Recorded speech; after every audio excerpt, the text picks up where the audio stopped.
I don't have hundreds of thousands of followers. I have a very niche following because all I talked about to them was how do you build a brand for consumer side. So I wasn't teaching them how to be an influencer. I was teaching them how to make more money, in the industry. There's casinos all around us here in Vegas. It's like playing with house money. That is a big strategy that it's just underrated, and that's a game that most people won't play because they need money today. Which game are you going to play? And 70 million still wasn't the target. We actually just are in a great industry with great multiples on your net revenue. So when you look at what ads worked the best with getting these customers, was there like a formula or a framework that you followed? I think the number one thing was, so you know what's crazy is we're all going to spend the next decade or more working in our business, doing sales, marketing, whatever it is that you do. At the end of that road, we're going to have something. Now, wouldn't it be nice if that thing was worth way more, or if we had some way to do a few tweaks along the way that could make that thing worth 10 times more? That way you can retire with extreme wealth and do all these things. And I thought that this was only for the super rich, super wealthy. But what I found out is it's actually attainable for every single one of us if we knew the blueprint, if we knew the game plan. So for today's episode, I brought on Justin Brock. This guy made his mind up that he's going to build his insurance business a certain way. And over 5 years, he was able to go from a zero valuation to $70 million valuation for his insurance business. And many of you are in a similar business right now, whether it's that industry or another industry. And he was able to create a $34 million exit for yourself? yes. And this just happened in 2024, guys. So 5 years ago, he was here. 5 years later, he's now at this point. And so thanks for being on the show today, bro. I would love to break all of this down. Absolutely. Yeah. It's incredible to see, how long some people work to kind of build themselves into a very profitable prison. Yes. But then if you know how to design the path, and I didn't know either. I actually, the first 5 years in the industry, I spent doing it the wrong way. And then I saw other people with exits and said, hold on now, maybe I'm looking at this wrong way. Maybe we should be building an asset, in this. Yeah, and before we're going to get into all the tactics on how you did this and how people can apply, because I think there's so many lessons for them throughout your journey. But before we even get into that, I think it is important, and I don't feel like this message is out there of like, what is the exit plan? Everyone's talking about making money, passive money, active money, flipping houses, doing sales, marketing, running an agency, whatever it is, real estate, all these things that I talk about. But how do you get out? You know what I mean? Like, all they talk about is how to make more money, and then what are we going to do? Just make some more money, hopefully invest it, and then retire? I guess that works for people. Yeah. But for me, I would like to have some value to the thing I'm doing. Like, this is my life's work. I would like it to be worth something, rather than just, what's your pipeline this month? How much money did you make this month? Yeah. And I think for most people in sales, the only value they have is whatever they're making this month. Yeah. And if you could spend 20 years building your business, what's your pipeline this month? Oh, I've got this much sales. Okay, that's how much you're worth. Oh, this is a slow month. Well, you're worthless. Like, that's not fair, So I think like that's the main thing that I think people need to get out of that thinking and into what we're about to talk about. Yeah, I think sales is like the gateway drug for me. Like it got me into this world, and I was able to make money. And when I came into it, like my modest goal was replace military income of $60,000. Yeah. And then you kind of blaze past that, and you start to open your eyes, and you get around other people and see what they're doing, and that was what opened me up to the idea of building a marketable asset that has value at that. And 70 million was not even, it still wasn't the target. We actually just, are in a great industry with great multiples on your net revenue.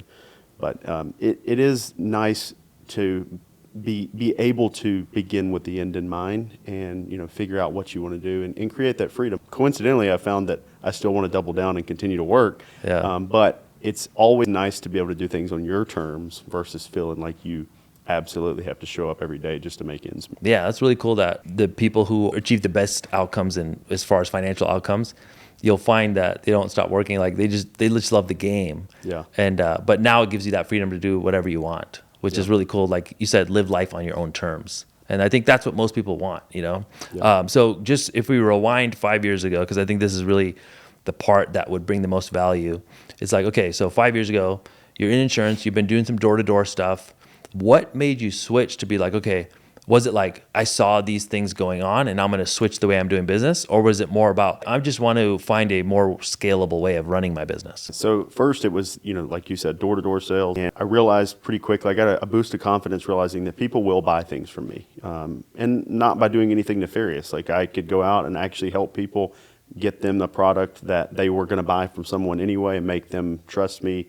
And that was great. But there was a lot of distance between each individual sale. And so on the road, I love podcasts, by the way, because I was listening to podcasts in my fully unloaded Toyota Corolla back then. Yeah. And I would listen to these podcasts like productivity, marketing, and eventually I made my way across some podcasts like some of the things Russell Brunson was putting out at the time, and started thinking about marketing. And I'm telling you guys, like, I wasn't the kid that was 18 years old that's like, I'm going to be an entrepreneur. I went into the Marine Corps, did that for 8 years, had kids, had a family, and I came to that late. But marketing, sales was the gateway drug, gets me to marketing. Start doing a little bit of marketing, realized I was able to develop leads and I could build a small sales team. So I did that before I was ever thinking about the big goal of like, what is the value of what we're building? It was really, how can I sell more or how can I help more people by shortening that prospecting cycle? But then that got me to win these incentive trips where you would go with insurance companies that sometimes will do like their top salespeople and bring them together. Yeah. And I started meeting guys who were on those sales trips who later on sold their insurance agency, and I would hear the rumors of what they were getting paid.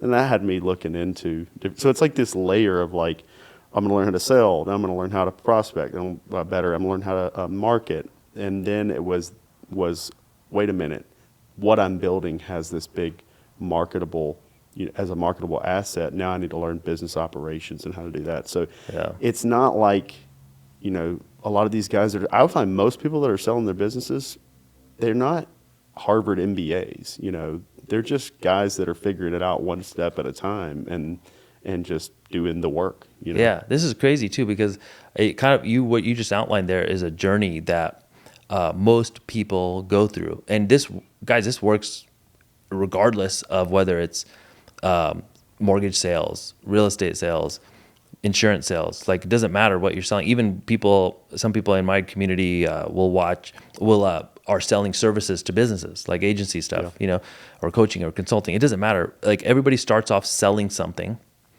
and then you do that, you make money. That's great.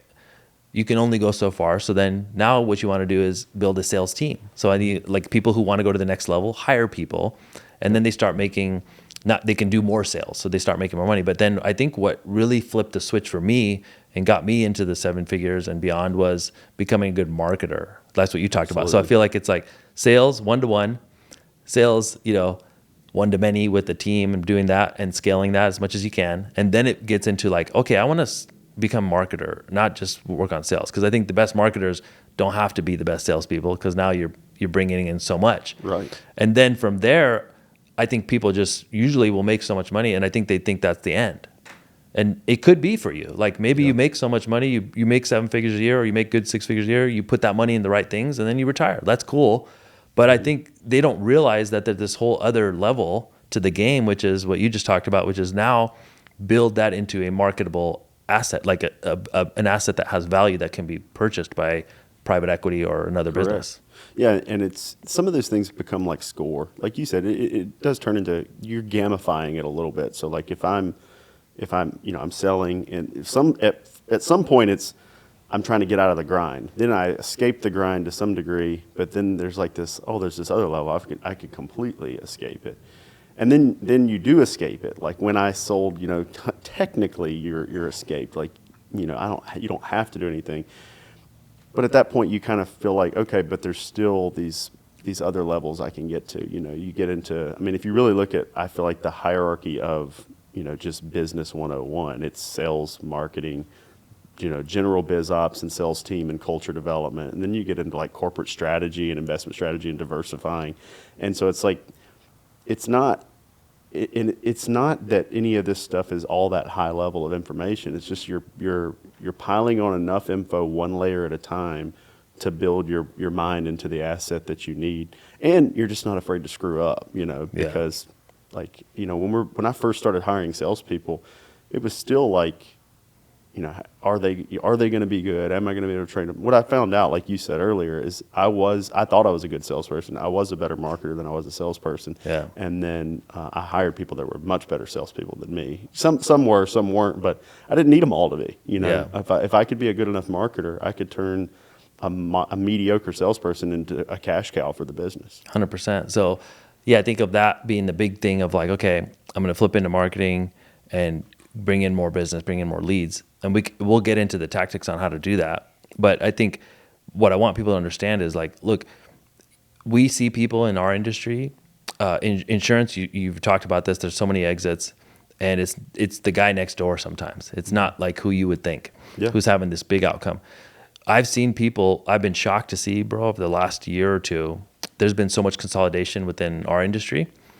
There's a lot of people selling their smaller mortgage business and getting bought up by a bigger company and having a really decent financial outcome for that, even in a down market. I've seen real estate teams being purchased by another company because the team has really dialed in their sales processes and they have high quality people, and somebody just wants to pick that up and go, and they'll pay a premium for that. And what this premium is, and we'll get into explaining this, is the multiple that people pay of your EBITDA, which is basically your net revenue, right? Mm-hmm. So can you quickly explain for people, like, whenever there's an acquisition, the main thing that people look at is EBITDA, which is basically just your net income, right? After a certain amount of expense. Yeah. Yes. Yeah. EBITDA is what? Earnings before interest, taxes, depreciation, and amortization. So a big acronym. It's basically your net income. It's very closely related to your net income. Sometimes it could be a little more than your net. Sometimes it could be a little less, depending on the business you're in and what variables there are. But so it's like before these certain types of, like somebody might do a huge depreciation write-off. It would be before that write-off. It would be before that. So sometimes you get hit a little bit on your net revenue, but sometimes, like in our case, our EBITDA was slightly higher than our net revenue, but not a lot, like just a little bit. Yeah. It's like add backs. And then also you'll have companies that might be running certain, egregious personal expenses to their company, and they'll let you remove that because once you sell it, you're not going to do that anymore. So, yeah. But anyway, it's basically your net revenue. And when you're looking at, your multiple value of your net revenue, some industries will have a 1, 2, 3x. Some will have a 5 to 7. Some will have a, 7 to 15. And then in software, sometimes you'll see 20 plus. Like I've even seen as high as like 25. You got to understand what they're buying though. They're buying a predictable amount of revenue, but also a growth in that revenue. So if they buy you at 10 million in EBITDA or net revenue this year, but you've been growing 30% net every year. So like what they're hoping is that 3 or 4 years in, like you've had this compound annual growth rate that they are buying you at a discount. Now there's risk involved in it for them, but this is where the true passive income investors are the people that are investing in these private equity groups that are coming in and buying things that are already existing, right? But how you break into that, we're kind of in this world where everybody thinks you can't break into the wealth. But if you build the active income operation from the ground up, be it insurance or HVAC or any kind of real estate brokerage, anything like that, whatever it is, if I can build it and then I can sell at a multiple high enough, all of a sudden now I can take my money and invest it with the same people that bought my business. Yeah, so then you become truly passive. Yes, you're truly, and that's how you break into it. Most people are thinking like, I'll never have that much money. Well, you just have to build something that they value that much, and then those same people you're trying to be like will buy your shit. Yeah, that makes sense. So when you think about this being more realistic, if we back up to the point where someone is, let's just say making 6 figures, doing insurance sales, like doing real estate mortgage sales, I guess the first step would be to get more sales, to build that to be more scalable, right? To increase their income. That's step one. And then you could get into scaling the team, becoming a leader, hiring leaders, all that stuff. Yeah. But in that first step, you said the way you did this to make it more of like an actual system and predictable, rather than the roller coaster that most salespeople are on, to make this actually like a system, you went into digital marketing. So was it literally just running ads on Facebook and Instagram? Originally, it was Facebook. So I actually came across a podcast back in the day called The Art of Paid Traffic. Okay. And I was just back then, I was door-to-door sales, and I would listen to him, and he was talking about Facebook ads. And this was early in the monetization of Facebook. I mean, a few years in, but people weren't doing insurance much on there. It was actually before the sponsored tag would come up on Facebook ads. Yeah. So I immediately went and made a page that was just my name. So I had my profile, but then I had a page, Justin Brock, and I'd start running ads. And like, if you went and looked at these ads, like they wouldn't work today, because this stuff changes. It changes with the psychology of the person digesting it. But I was actually running dental insurance ads on Facebook to 64-year-olds because I could pinpoint the 64-year-old age group. I could advertise dental insurance, which was a type of insurance that people wanted because it's relative to, the quality of their teeth, right? That's like a vanity thing. It's not, whereas some insurance people are like, yeah, I kind of want that, but I'm going to put it off. Dental insurance was one that I felt like you could really get in front of people that are like, you know what, I really want to get my teeth cleaned or fixed or whatever. Yeah, my mother-in-law, she needs that right now. She just was like looking at that right now. Yeah, so it was like, I felt like I was getting asked about it more than anything.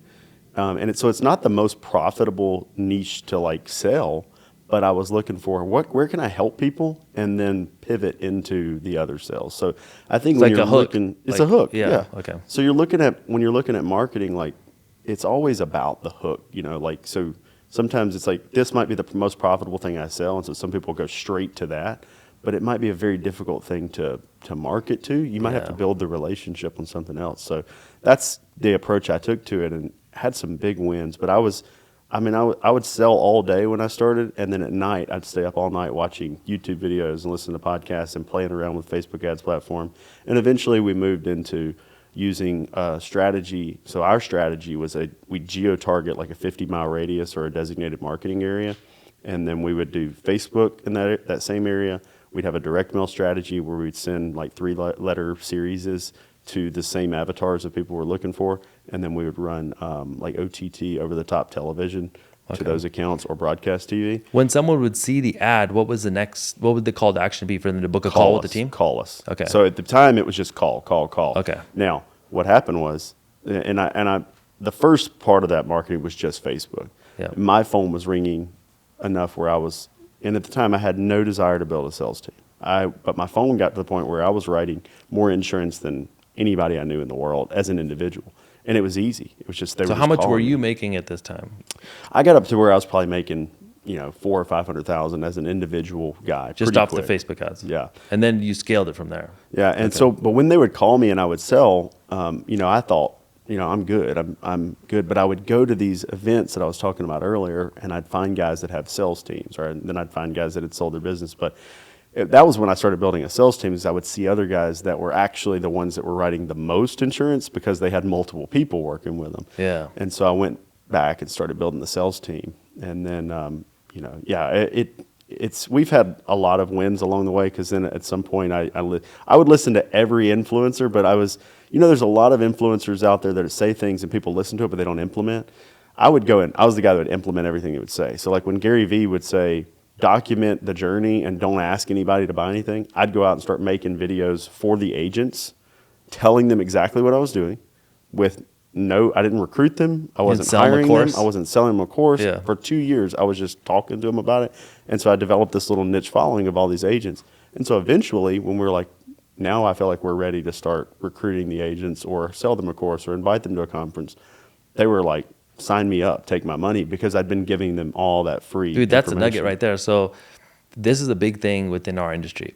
And I only just tapped into it maybe 6-7 years ago. I was doing as much sales as I can, working like 12 hours a day, like it takes a toll on your life, your family, all these things. And then what helped me, I still work a lot, but what helped me go to the next level of income was building the team and recruiting. But I found it's really hard to recruit people because you can't just hit people. You can, but it's very ineffective. Like people hire recruiters and they'll call these reps who are working elsewhere and try and hook, hey, we have this opportunity, or you like slide in their DMs, and it's just like trying to catch somebody at the right place, right time, but it's very difficult. What worked incredibly well was just showing them what I'm doing, giving them the playbook. Yep. So like give it away for free and give them advice. Also do the thing that they should be doing. So in this case, you're doing the ads and you're saying, dude, I'm making this much money from ads. It makes my business easier. You guys should do the same thing. So they'll trust you because of that too. And our industry was full of all those the kind of old school recruiting firms. In the insurance world, it's called FMO, a field marketing organization. And what they really do is just recruit people, get them contracted with a carrier to sell insurance, and they make a margin off of everything they write. Yeah. Kind of the traditional network marketing. I tell people like insurance is the oldest network marketing path. But they would recruit them in and do that. And when I started putting out content, I was one of the few people doing it, and it was the only one that really got to the scale of what we were putting out for free. So when we started doing the events and people would come and then they were like, I want to move my contracts to you. So that means they'd move their carrier appointments under our entity as their FMO. We would That's make when the you override. blow up. And so when they, Yeah. but it was like, I never had to ask. They were asking us. There was periods where I was turning them away. I was like, we're going to take on 100 agencies this year. That's it. Yeah. And we'd have 300 or 400 reaching out. And then, Because you did the groundwork first. Yeah. So I feel like for anybody who's watching, it's like build the brand and you're like, well, how do I get paid off this today? No, maybe you don't get paid on it at all for 2-3 years, but then you'll get a massive payday down the road. And that's a game that most people won't play because they need money today. Yeah. So it's like, okay, do your job, make active income, do well. But then on the side, your hustle could be just to build trust and build a community. You have to do it in a genuine way because people can tell these days, like, this dude's out to sell me something or he's just helping. Yeah. And what I found is then people will show up to things, events.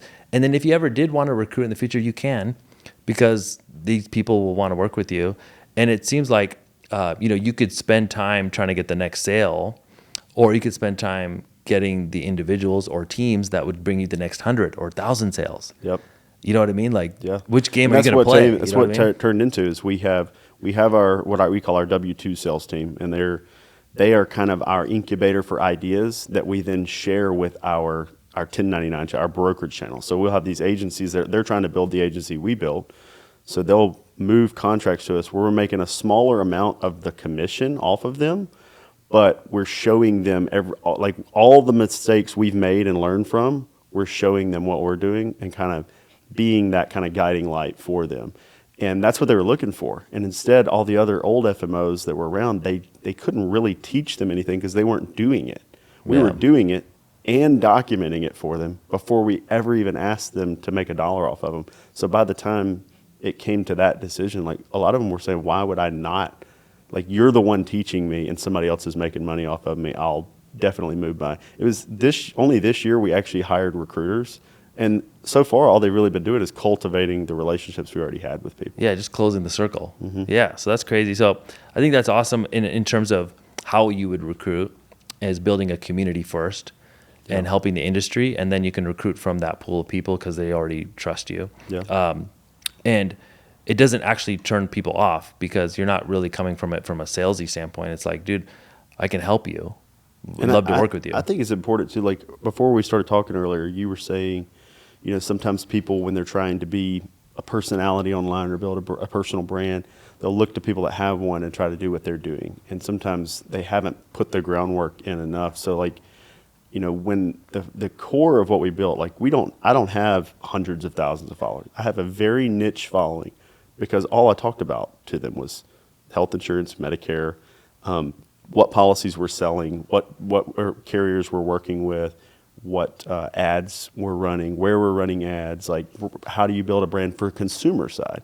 So I wasn't teaching them how to be an influencer. I was teaching them how to help how to make more money, 65 or aging into Medicare, or individual people that are going self-employed and need health insurance. I was teaching them how to market to those people. And so I think that's important too, is like, if somebody wants to, do really well, you don't necessarily need 100,000 or 1 million followers or subscribers. I'm not saying that's not helpful at some point too for different reasons, but you might just need to be talking to the right 500 people, 1,000 people, 2,000 people. And in doing that, though, like you said, if you're not authentic in the message, they're not, like, you have to know what you're talking about a little bit or they'll smell it from a mile away. Yeah. So it's like, grow your business, share your learnings along the way. That will build industry. You'll be a thought leader within your industry. Exactly. Alongside, you're actually making good money and growing your business. I think a lot of people are like, well, if I'm growing my business and making money, why would I want to be a thought leader?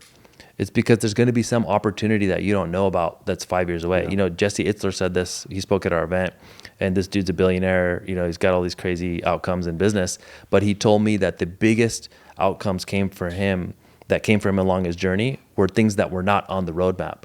Yeah. So it was like 4 years into this thing, he met somebody through a meeting, and then they launched this thing, and it turned out to be $1 billion exit. It's like, that wouldn't have happened. Right. If he wasn't a thought leader in that industry or doing things or meeting people, so I think a lot of people, like, need to see the whole road before they start.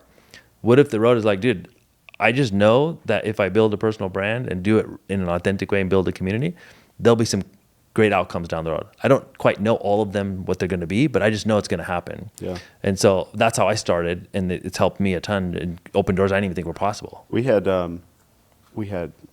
like, it's crazy because a lot of this you just make it up as you go along, and it's helped me to get around guys like you who are in other industries where maybe you're further along in an industry that, has evolved a little bit more. Yeah. Because then I can kind of see like, okay, this is coming for this industry most likely, because all industries are kind of on this timeline of evolving, and ours I feel like is always behind. So I can look to other industries to learn, but it's the thought leader concept is good, because instead of like thinking like I have to be an influencer, it is like you can be a niche thought leader. Yes. And there's all these events. Like I started getting invited to, we have this thing called the National Associations of Benefit and Insurance Professionals. And they have all these chapters around the country, and they'll have like 100 people meet in them. And so several years ago, as my brand grew, I started getting invited to go to all of them to speak. They didn't have like a ton of money, so they weren't paying me. Occasionally one would try to pay me something, or they'd pay for my travel. Yeah. But the whole point was like, you're going to talk to 100 people, 150 people, 200 people in your industry. And at the time, I still was kind of like, is this worth it? But it was totally worth it, because you're building all these relationships with people, and you never know which one of them is going to turn into the next, agency we're working with that's doing 1,000 applications under us that we're making $50,000 a year. Or maybe they do something even bigger and they take out your agency. Could be like huge. Yeah, there's something there too. So I had the same kind of thing of getting good at digital within my industry, then teaching that to the industry. Yeah. And so a lot of other companies, which are my competitors, will have me. Like literally right after this, when we get done shooting, we're flying to North Carolina to speak to their organization, and it's a friend of mine, but if it's back to mortgage industry, it's my competitor. Yeah. And I'm going there to teach them what I'm doing. Yeah. It's kind of weird. I've had the same. You feel weird. Like, hey, I'm giving him my whole playbook for free. He's covering my flight, but it's like, well, I'm building trust. I'm creating content. I'm building my brand. I'm a thought leader, and that's going to open doors. You start to think bigger than my business competes with their business, because you think like more of like all the eyeballs that you get. You never know which set is going to be tied to the person that you're doing a huge deal with. And it's interesting. Some consumers do see this as well. And you'd be like, well, isn't that confusing? Because now you're putting out industry content. But what I found is the consumers respect you more now. I agree. Because they view you as, he's a thought leader in an industry. I want to work with the teacher, not the student. Yeah. So it puts you on a pedestal, even with the consumers who have nothing to do with the industry jargon you're talking about. I felt that, we have all these local regional offices that we built, just a few, but we had that individual health insurance community, Medicare community. As we would grow, a lot of them would follow me online. So I have like 70-year-olds that are on Medicare that work through our office that follow me, and they'll like comment, but like, you guys are doing great things and stuff. And it's like, it's kind of cool and fulfilling, because like they in no way are like the target of that content, but they're still appreciate the idea that you're, that their agency that they're working with is attached to people that are like the foremost thought leaders in the industry. So when you look at what ads worked the best with getting these customers, was there like a formula or a framework that you followed for like, okay, I spent a bunch of money, I tested a bunch of things, this is the stuff that works? Yeah, I would always say, I don't know, I feel like I was talking to you earlier, sometimes I would write Facebook posts and they would do really well. So I felt like maybe one of my skills or something I was naturally okay at was ad copy. Yeah. And so I would initially do a lot of no image, no video, post-engagement ads where I would just write something about an insurance plan, or different type of policy or a problem we see in the insurance industry or a story. I'd write it, I would just run it to whatever demographic I wanted to, and then the comment section would flood. So I think with Facebook ads, and I was watching, I can't remember, I think his name is Stubby, the Australian guy that does Stubby, that. Yeah, so I was watching one of his videos the other day, and he was talking about it. I've been doing this forever, but I don't think people realize how important it is to get engagement on your ad. Like when people are engaging freely on your ad, Facebook and Meta start to look at it as like, well, this ad is making us look good. So he's paying us to show it to people. but we're going to show it to more people because it They're also talking makes us about look it. good. Yeah. So because they care about user experience, and they'll technically show an ad that people don't like because you're paying them to, but they're going to make it more expensive. So, and then eventually I went into video. I never did image ads. We do now. We do heavily image ads now. But early on, it was all video. In the video, I would do long form videos. So I'd have people that were telling me, and these were not high quality videos. I was using Camtasia and cutting them myself when I started. I would like, oh man, they were terrible. You would, especially as quality of stuff as you guys do. But I would make a video where I would just talk about everything that's coming to change this annual enrollment period for Medicare. I'd run it to people 64 and over, so it was like mostly people on Medicare. And it was just like, they could never call me and they would get tremendous value from the ad. Yeah. And that was just free flowing to it, right? Now we do more book calls. We do some of the strategies. We do VSLs. We practice a lot of the jargon, but I was one of those guys that would listen to a marketing tip from like Russell Brunson, and instead of like following him step by step, he'd be like, run Facebook ads, do video, and he'd have like 8 more steps, and I've already put an ad up. Like, Yeah. But it was amazing because it would work, and so I find like so many people are so worried about getting it perfect versus just going out and putting something up and then seeing what works. You could always be optimized later. Yeah. And I did learn some tips along the way. The Art of Paid Traffic and Russell and some of those. Dan Henry was one I did his Facebook ads for entrepreneurs course back in the day. And some of those early tips that helped was like, when it's not working, change one variable at a time. Don't if it is working, don't drastically increase your budget all of a sudden. So there was like certainly contextual tips that helped me not screw up. But I think the number one thing was just try something. Does one stand out to you of one ad that like you made, whether it was a written post, a video, one of these longer VSL type videos, and it just took off? And that it was first written dental post did really well to get my phone ringing, built a lot of early relationships.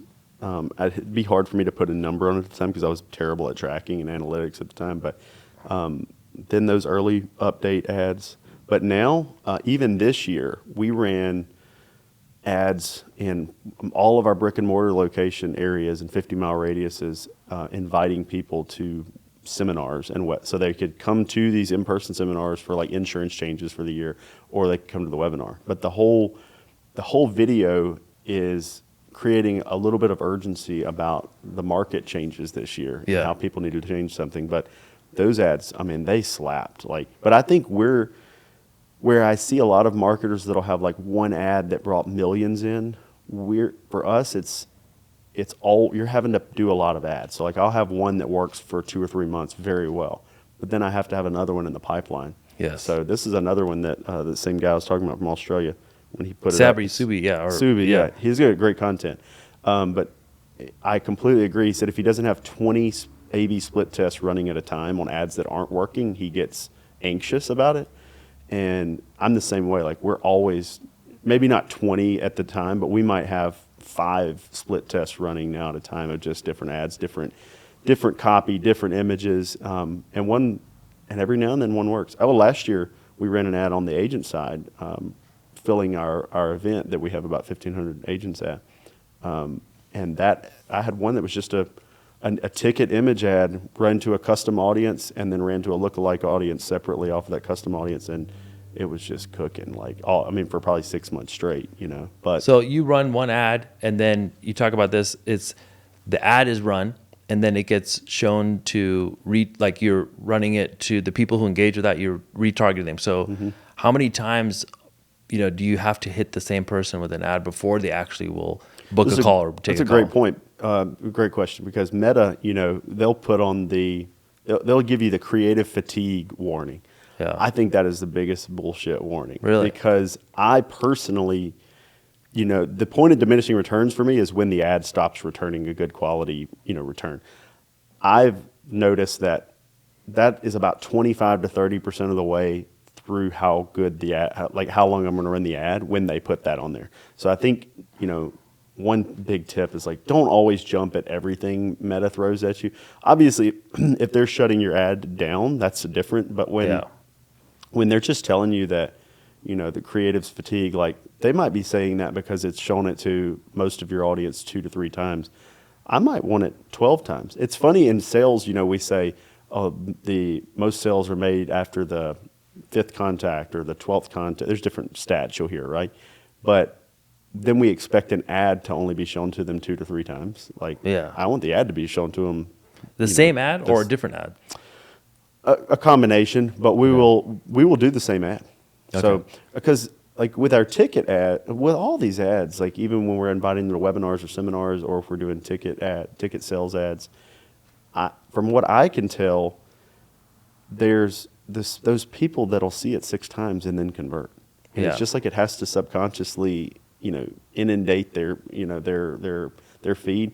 And we used to think, I'd run them like feed only, or now we run them everywhere, because it's like even the sidebar, because first of all, I don't think it costs very much to do the placement in the sidebar, but it's just one more impression. And so I think too many people are looking at Facebook ads as like very conversion oriented, whereas we've been more like, I just want to inundate their subconscious, with what we're doing. So it's like that omnipresence approach. And some people think to be omnipresent, I got to be on every platform. We did most of ours with Facebook. And so did you ever do this where you ran an ad? Because I've seen people talk a lot about this, running an ad to consumers, and then they would join a webinar.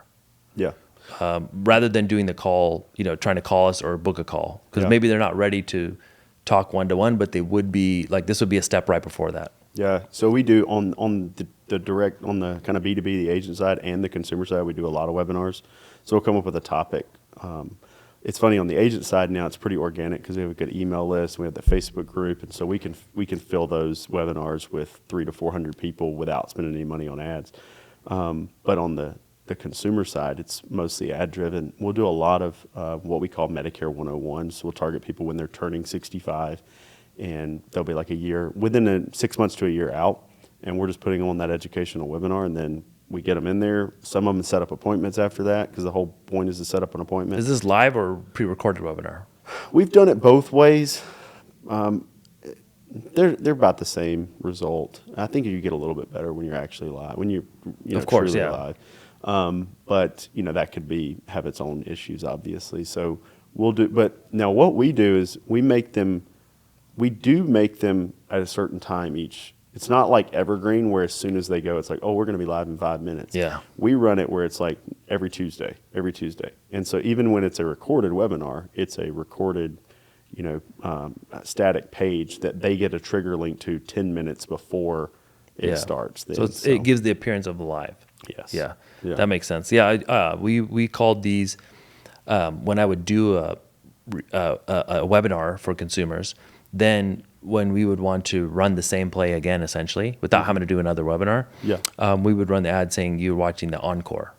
Okay. Instead of saying it's a replay. I felt like when people said replay, it was like they would just not think it's live. It's like it was less value, like a rerun or something. Yeah, it's like, send me the replay and I'll watch it. Nobody ever watches it, you know? So it's like, no, on next Tuesday, we're doing the Encore presentation. I like so they would come back and watch it and come in at a certain time, watch it. And you can use any of these platforms nowadays, like Webinar Fuel, Webinar Jam, and it gives the appearance of a live thing, but it is pre-recorded.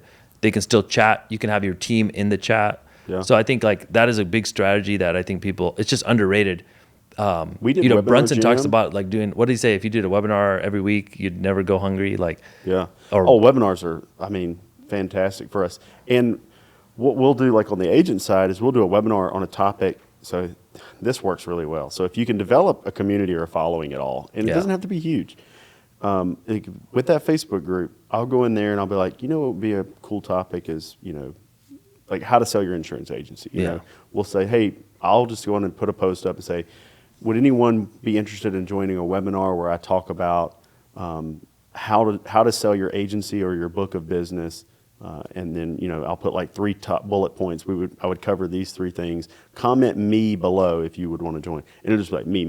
Like it'll just be tons of people commenting. And then of course we'll just have a landing page that we reply to them in comments. The funny thing is when you're doing that, if you do about 100, they'll shut you down for commenting. So we'll have like everybody on the marketing team going back to them. And then we'll do an email blast with that same webinar to get a few more people on there. And then we'll have 300 or 400 people on there. And then in the webinar, we might sell tickets to one of our events, or we might talk about a product that they should do, or we might turn that into an ongoing mini course where we're saying, for $1,000 you can join, where we go more in the weeds on this over the next 4 weeks.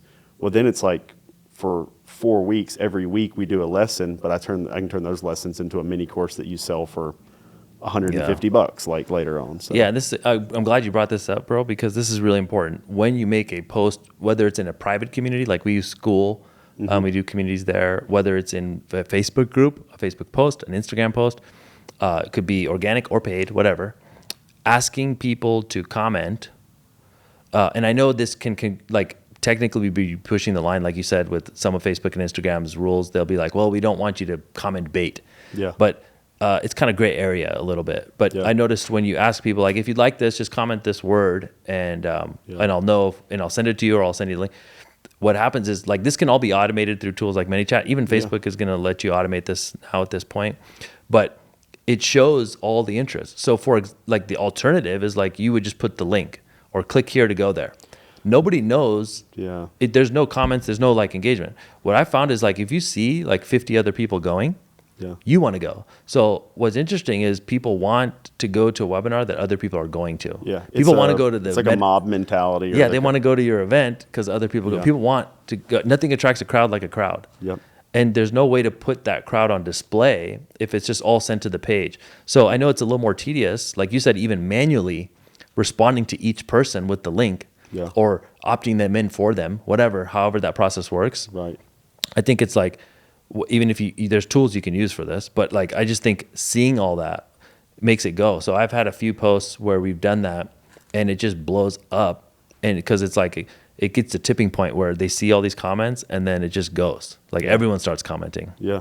So, and the algorithm, like, so when we've put a link, you get like 3 responses, and it's like it's like Facebook cares way more that you put a link in there, and they kill it in the algorithm, because I guess technically you're sending people off platform.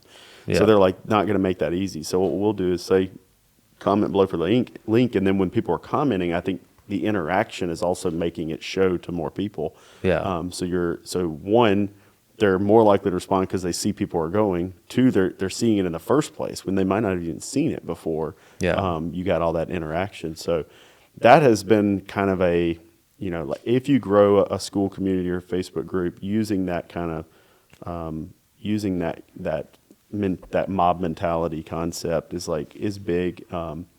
And yeah, like if you get on a webinar, I mean, it's the same way. Like if you took the time to get on a webinar and 3 people were there, you'd be like, oh, this is a little awkward. Yeah. It could be the best information ever, but it's like, I'm like not engaged. But if there's like 100 people, I'm like, you're automatically, I think, once there's more than a certain amount of people, you think, oh, this Justin guy's legit. He got this many people to show up. Yes. It makes a difference.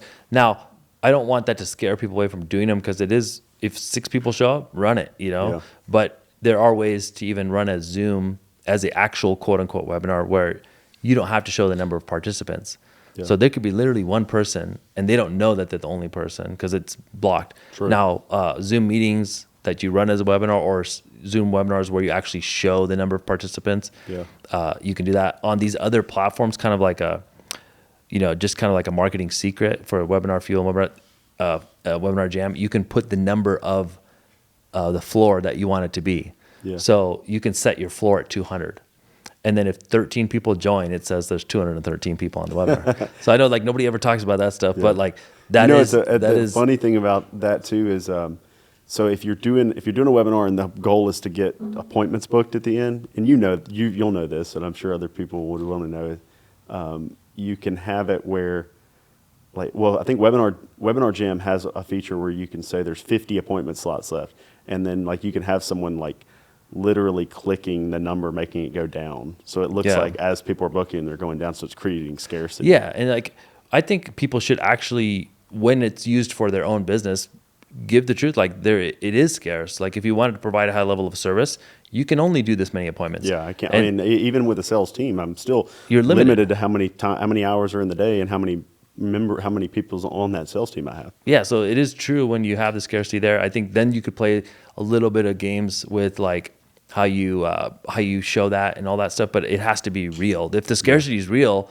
I think it actually still works. It's a great sales tool. I know people abuse it, but when it's Well, real, the it thing works. is too, like if I'm gonna, so like we've used it in the Medicare market. So if somebody's turning 65, they're gonna make an appointment with someone, but they may be thinking in their head, well, like I'll just make one later, and then they see that number going down. They're like, okay, I better go ahead and make it. Yeah. Like, what did you really do? It's not like you ripped them off. You got them to go ahead and get on the meeting, and then of course, as long as you're training people to help them and actually do the right thing, then you're not like baiting them into a bad thing.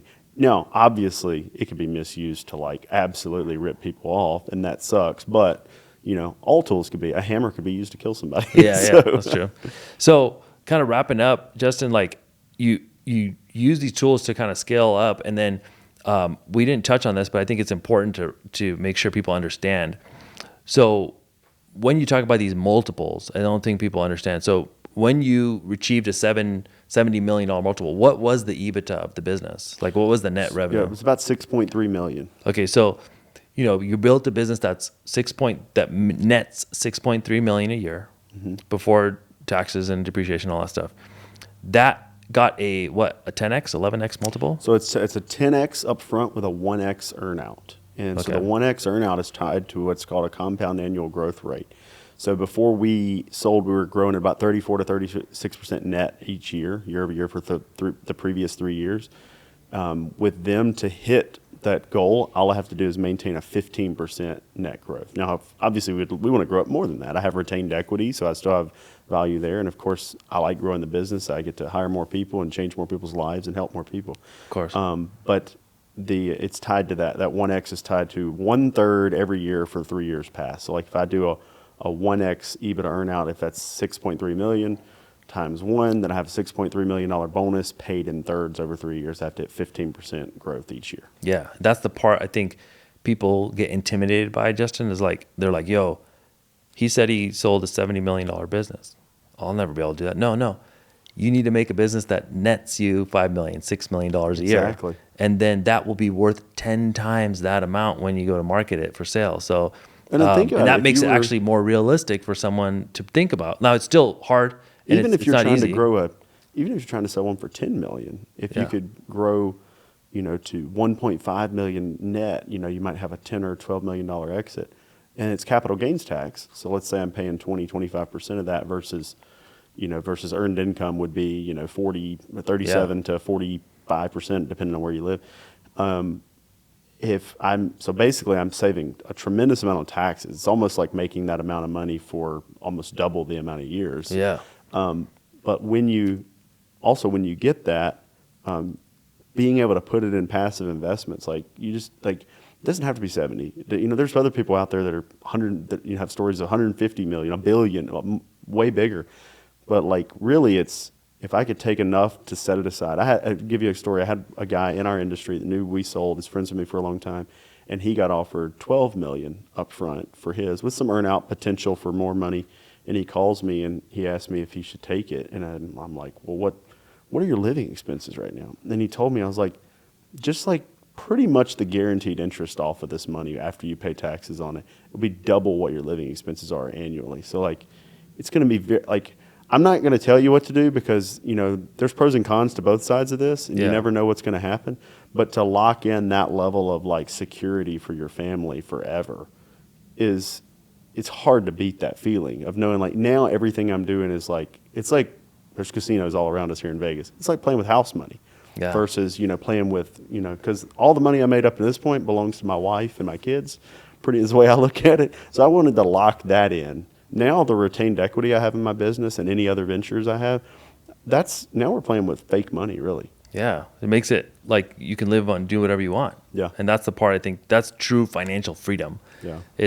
Freedom is not like, oh, I've got enough money. It's like, no, like it's the security, it's the peace of mind. Yeah. It's the, just that mental space like you talked about. So there's nowhere I have to show up yeah. to make sure that my family can maintain their quality of life anymore. Now, there are crazy unforeseen circumstances like the entire world economy melting, that's different. But like short of some sort of insane scenario at this point, we're about as secure as you could get. And that has a great feeling behind it. So for just to kind of clarify why we talked about insurance so much, insurance has this type of multiple compared to other industries. Can you give an example of some other industry multiples, like, and why you would pick insurance over those other industries? Yeah, and tons of these are good. Like I have a lot of friends that are in roofing and HVAC, and I'm in Brandon Dawson's BMLP, and Yeah. there's a lot of home services business in there. They're actually getting great multiples. I mean, when you find an industry that's doing 7x, that's still a great multiple. Like there are tons of, like, if you build a marketing agency, like just straight marketing agency where you're doing marketing for other businesses, those, from what I've heard, now I'm not saying there's not anomalies in this, but sure. I've heard it's more of a 1 to 2 to maybe a 3x, multiple in those industries. So they could be great money makers, but they're difficult to sell. It's hard to want to sell them. Like if I'm making $1 million a year in a marketing agency, to sell it for $2 million would be kind of silly. Like Yeah. I just feel like I'll just keep running it. Not that you wouldn't still. But then there's on the other side, like in insurance, like ours was 10, 11. Well, there's technically people that are bigger than us in that space. Like from what I understand, Patrick Bet David, when he sold PHP to Integrity, I've heard they got 17x, but or Wow. not 17, 13 or 14. So, but it's still a lot more than and he had a higher EBITDA. So typically the bigger your EBITDA is within your space, and then if you add in some like proprietary software systems or like proprietary relationships or something that have some big, value, you can get a little higher. So our industry that we're in, Medicare and health insurance, with like the retirement space, like annuities, life insurance, that kind of stuff, the highest end of it is around 18x right now is what it trades at. But those are the multi-billion-dollar conglomerates that have bought people, like a bunch of people like my businesses, Okay. right? They're trading at 18. So why would they pay you 10? Well, they're going to the market and trading at 18. So if they pay 10 for my EBITDA, the next year they could take on more money and basically arbitrage 8x on top of that. They get to right? keep that difference. They get to keep that difference. So, Wow. so when you look at that arbitraging of those, that's why they're paying so much. And eventually they might go public. Well, then it might be 20x because now you're paying in a world of accounting that isn't the same as like just a true like bootstrap business accounting. So it's very intriguing. But then there are other industries like software that might be up to 25x on the EBITDA. Yeah. Of course, with software, we all know like there's a lot more risk and long shot involved. A lot of those people are taking on early investments Yeah. just to get it off the ground, not making money for years. Insurance is one of those where you could go and make money. Year one is tough. It really is. Year one's tough. Year two, you're coming out. You ain't rich, but you're doing okay, typically. And then by year three, you're making great money. And so you could be building an asset worth, like we did, like a $70 million valuation. But it's not like up until that point I was hurting. We were doing well before that. Yeah. So I look at insurance that way. It was like I don't have to go and put it all on the line for a decade to hit a home run. Like even if I couldn't have sold the business, we'd still built a great business. that Yeah, it was making a lot netting of you money. like $6 million a year. It's a great Exactly. business. Yeah. That's awesome, man. So, what's the best place for people to find you and connect with you? Which platform? I know you're on everything. Yeah, I'm obviously trying to go on Instagram. Our biggest platform right now is YouTube, Okay. youtube.com/Justin Brock, but Instagram at the Justin Brock. And then you can see all that stuff at justinbrock.com. Yeah. So if you guys want more info, DM Justin, and then also comment below anything that we covered in this episode that you think we could go deeper on. We could have Justin back on the show, or if you want me to elaborate on anything that we covered in here. I love learning from the audience and seeing what they want to learn. A lot of people are like, hey, I don't know what I should do on my next video. Just ask the audience and they'll tell you. So you guys, let me know in the comments below. And thank you so much for being on the show, bro. Yeah, man. Thank you guys for having me. It's been a blast.